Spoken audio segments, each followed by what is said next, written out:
Long, long ago, before there were cars, trains, or even schools, the Igbo people lived in many villages. Each village had its own way of doing things.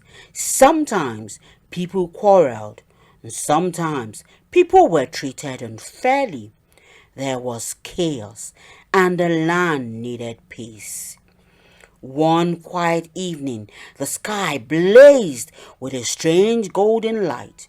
From the rivers rose a figure, shining and tall. His name was Eri. Some people whispered that he had fallen from the heavens. Others said, Chukwu, the great God, had sent him on a secret mission to teach the people how to live in peace. Eri was no ordinary man. He could speak to the earth, hear the whispers of the wind, and understand the heart of every person. When he planted yams, they grew as high as a man's head. When he prayed, gentle rain would fall, sparkling like silver threads. People followed him, amazed at his power, and from his family the kingdom of Nri was born.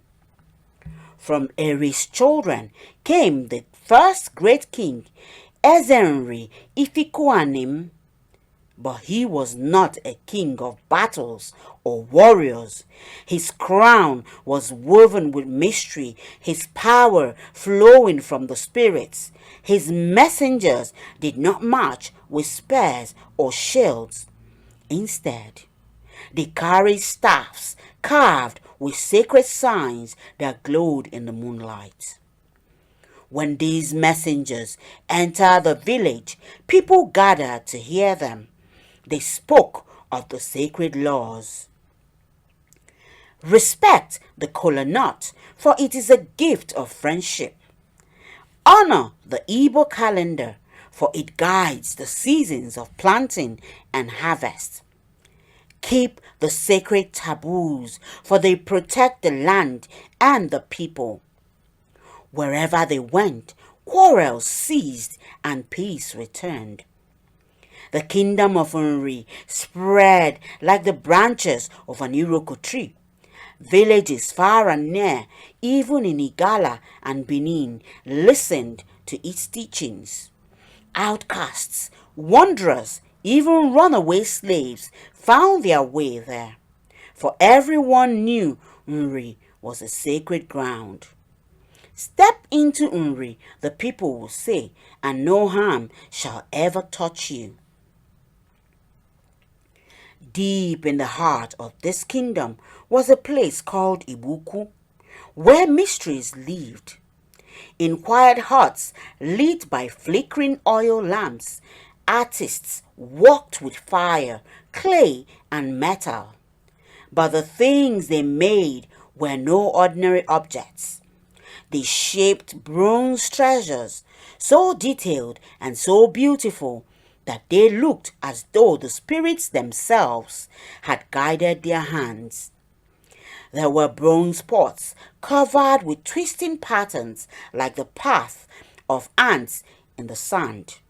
There were ornaments shaped like coiled ropes, shining masks with eyes that seemed to watch, and sacred vessels decorated with birds, animals, and swirling lines. Some were so fine that a thread of cloth could pass through their tiny holes. The people who saw them gasped in wonder.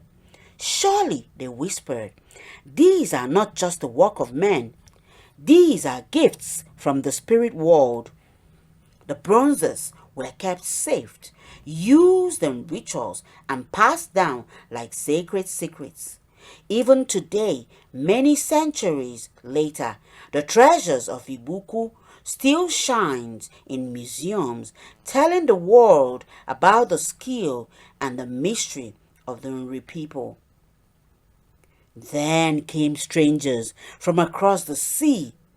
When the British arrived in Igbo land in the late 19th and early 20th centuries, they came with soldiers, missionaries, and officials. Their goal was to bring all the Igbo villages under their rule, which they called the Protectorate of Southern Nigeria. But when they reached Nri, they found something they could not easily understand. So the British decided to change things. They created their own system, choosing new leaders called warrant chiefs, men who would follow their orders. In 1911, they marched into Nri and dethroned the last Eze-Nri, ending the kingdom's rule after nearly 1,000 years. But listen carefully, for the story does not truly end. A throne may be taken, but a spirit cannot be stolen. The heart of Nri still beats wherever Igbo people gather to share the kola nut, to honor their titles, and to celebrate the New Yam Festival. The treasures of Ibuku still whisper of the kingdom's greatness, and if you are quiet enough, you may hear Eri's voice carried on the wind. True power is not in the sword or the gun, but in peace, justice, and love for the people.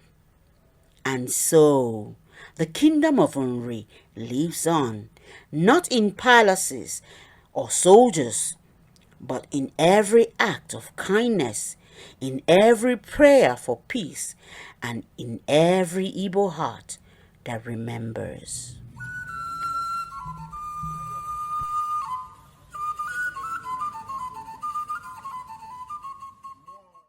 For more tales to spin and explore, stay close, click that button to subscribe.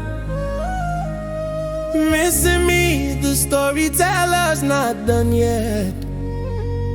So many words still left to unfold, with whispers of magic and adventures. Our unique stories, our culture.